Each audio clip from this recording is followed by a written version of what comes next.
Halo teman-teman semuanya, selamat datang di video selanjutnya dalam kategori beasiswa LPDP.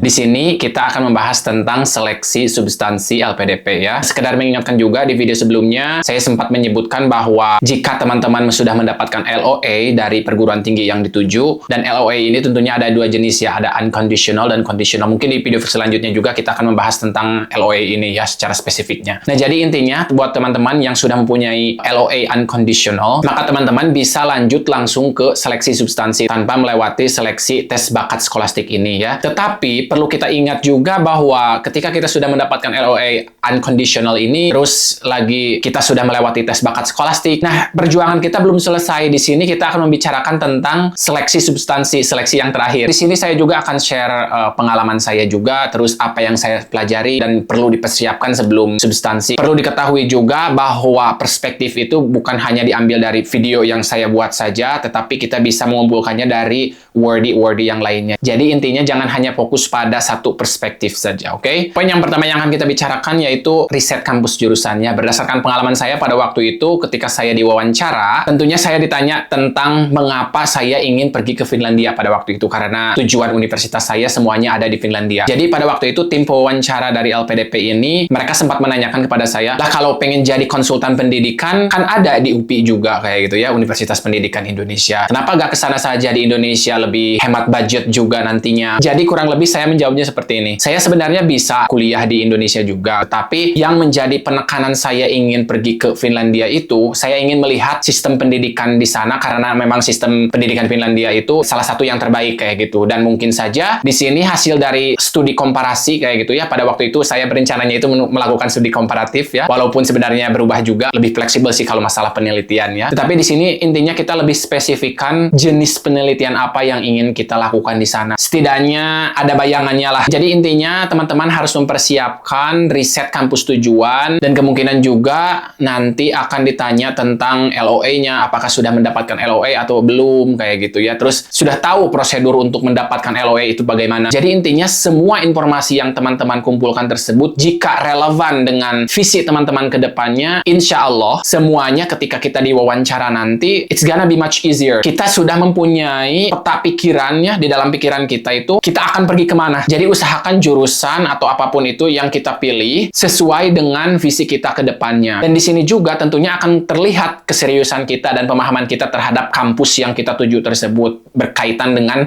visi kita ke depannya. Nah, selanjutnya kita masuk ke poin yang kedua, yaitu memahami CV dengan baik. Dan ini masih berkaitan dengan visi yang tadi ya. Jika misalnya teman-teman sudah melalui seleksi administrasi, seleksi tes bakat skolastik ya, kalau yang tidak mempunyai LOA unconditional. Nah, sebelum seleksi substansi, kita harus memahami CV kita kembali. Yang pertama yang harus kita ketahui yaitu refleksi kita dari masa lalu, sekarang, dan masa yang akan datang nanti kayak gitu, berkaitan dengan karir kita atau apapun itu ya. Tentunya hal ini juga berdasarkan apa yang sudah kita tulis di CV kita tersebut kayak gitu. Jadi kita lihat kembali CV-nya, apa yang sudah kita lakukan di masa lalu dan apa pelajaran besarnya, terus apa yang kita lakukan sekarang, dan apa pelajaran-pelajaran besar di masa lalu yang mungkin sudah menjadi pelajaran besar dan memperbaikinya di masa sekarang demi masa depan yang cerah kayak gitu ya. Masa depan yang cerah di sini bukan hanya pribadi saja, tetapi menuju Indonesia emas juga kayak gitu ya. Terus beberapa inti dari visi misi LPDP juga harus teman-teman ketahui juga. Setidaknya nanti kita bisa menjawab selama kita di wawancara tersebut. Memang jika diperhatikan banyak sekali informasi yang harus kita hafalkan kayak gitu ya. Di sini trik dari saya yaitu kita mengambil intinya saja kayak gitu. Misalnya visi misi dari LPDP tersebut kontribusi ke negara kita setelah kita nanti studi. Misalnya dari visi misi LPDP ini yang bisa kita lihat intinya itu ketika nanti kita sudah selesai studi, kontribusi apa yang akan kita lakukan untuk menjadikan Indonesia ini lebih baik lagi. Nah, masih berkaitan dengan CV juga, di sini kita harus mempersiapkan karir apa ke depannya. Nanti kita akan ditanya karir apa yang akan kita lakukan nanti di masa yang akan datang, dan tentunya berkaitan dengan jurusan pendidikan ini yang saya ambil pada waktu itu kayak gitu. Kalau teman-teman misalnya harus berkaitan dengan jurusan yang teman-teman ambil. Nah, Nah, poin yang selanjutnya yaitu belajar berargumen. Namun yang harus kita perhatikan di sini, ketika kita belajar berargumen di sini bukan berargumen kita menjadi rebel terhadap apa yang dinyatakan oleh pewawancara tersebut, tetapi lebih ke jawab jujur seadanya, terus keluarkan juga bukti atau fakta-fakta yang sudah kita lakukan sebelumnya dari pengalaman kita. Jadi intinya jawab saja jujur, jangan dibuat-buat. Nah, itu yang paling penting. Untuk teman-teman yang merasa pengalamannya itu masih sedikit atau apapun itu ya, pengalaman sekecil apapun, it doesn't matter. Di sini yang dilihat oleh mereka itu impact untuk negara kita. Misalnya salah satu hal yang saya tonjolkan pada waktu itu membentuk learning community ya di kampung saya sendiri. Jadi kita tidak perlu untuk melakukan hal-hal yang besar untuk kontribusi. Yang penting kita melakukan project, tetapi project tersebut impactful kayak gitu, membuat hal positif, membuat Indonesia menjadi lebih baik. Jadi teman-teman harus menjelaskan mulai dari statementnya dulu apa, terus alasannya, terus nanti kita memberikan contohnya kayak gitu apa yang sudah kita lakukan. Nah, sekarang kita masuk ke poin refleksi. Di sini ada 4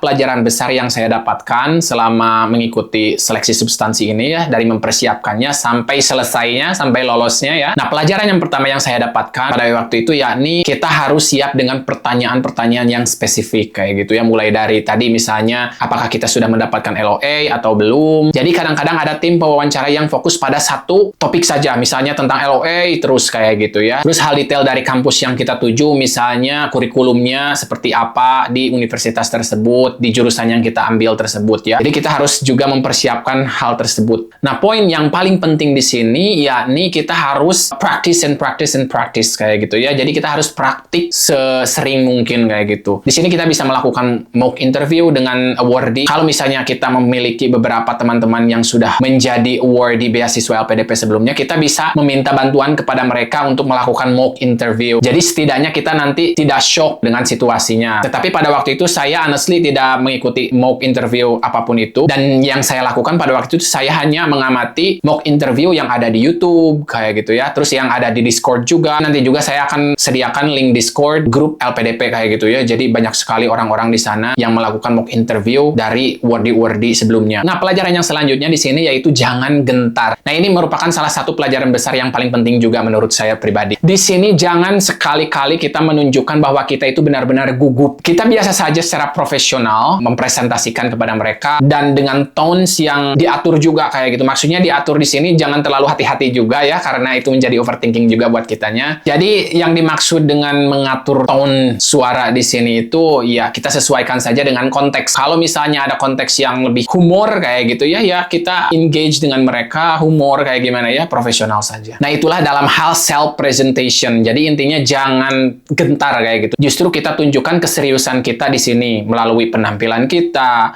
cara kita berbicara, cara kita mempresentasikan kepada mereka. Nah, kita masuk ke pelajaran yang ketiga di sini yakni sudah dibahas tadi ya intonasi bicara kita, tetapi di sini kita akan membicarakannya secara lebih spesifik ya. Jadi intinya ketika kita berbicara dengan mereka, jangan kita terlalu menunjukkan bahwa kita itu mempunyai power yang tinggi kayak gitu ya, dan tentunya itu akan memperlihatkan bahwa kita itu arogan. Terus di sini juga kita jangan terlalu banyak komplain, terus merendahkan diri kita juga. Yang menjadi titik seimbangnya di sini yaitu kita harus stay humble, beda dengan rendah diri ya. Kalau rendah hati itu misalnya teman-teman punya pencapaian apa misalnya ya, dan di sini kita tidak terlalu menonjolkan dan membicarakan tentang pencapaian tersebut, kecuali jika memang ditanya oleh mereka. Atau ketika kita memerlukan hal tersebut sebagai bukti, baru kita bisa menggunakan pengalaman tersebut sebagai datanya. Jadi di sini jangan semuanya disebutkan oleh kita pencapaian prestasi apapun gitu, kayak gitu. Karena intinya prestasi kita kan sudah disimpan semuanya di CV juga. Jadi itu akan memperlihatkan bahwa kita itu terlalu proud of ourselves kayak gitu ya. Dan ini justru akan menjadi bumerang buat kita. Pelajaran yang terbesar yang terakhir yakni bisa karena terbiasa ya. Jadi yang dimaksud di sini lebih ke refleksi saya pada waktu itu, karena saya pernah join organisasi juga kayak gitu ya, dan saya pernah menjadi asisten dosen juga dan bertemu dengan orang-orang yang memiliki powernya itu lebih tinggi. Tentunya di sini sangat membantu saya untuk lebih terbiasa bertemu dengan orang-orang yang powernya lebih tinggi. Tentunya pada waktu itu juga saya merasa gugup sekali ketika saya berada di antara orang-orang yang memang luar biasa kayak gitu ya. Tetapi waktu demi waktu kayak gitu saya mulai sadar sadar bahwa oh mereka juga sama manusia dan kita di sini hanya we just need to act professionally. Kurang lebih seperti itu. Jika misalnya beberapa dari teman-teman merasakan kekurangan dalam hal pengalaman kerja atau pengalaman organisasi untuk membuat kita percaya diri ya berhadapan dengan orang-orang yang powernya lebih tinggi, di sini setidaknya yang bisa kita persiapkan yaitu dengan menghubungi awardee LPDP dan praktik dengan mereka. Biasanya di Discord LPDP banyak sekali orang-orang yang melakukan mock interview. Jadi teman-teman juga bisa memiliki kesempatan untuk melakukan mock interview ataupun mengamatinya, setidaknya mendapatkan feedback dari mereka itu merupakan hal yang valuable sekali. Jadi intinya teman-teman cari kenalan-kenalan awardee LPDP dan meminta kepada mereka untuk melakukan mock interview. Nah itulah untuk video kali ini. Saya doakan mudah-mudahan teman-teman bisa lolos di seleksi substansi ini juga. Nah tentunya saya akan membahas juga topik-topik yang lainnya berkaitan dengan seleksi LPDP ini karena masih banyak yang bisa kita eksplorasi. That's it for now. Dan jangan lupa support this channel. And bye for now. Have a good one. Much success untuk semuanya.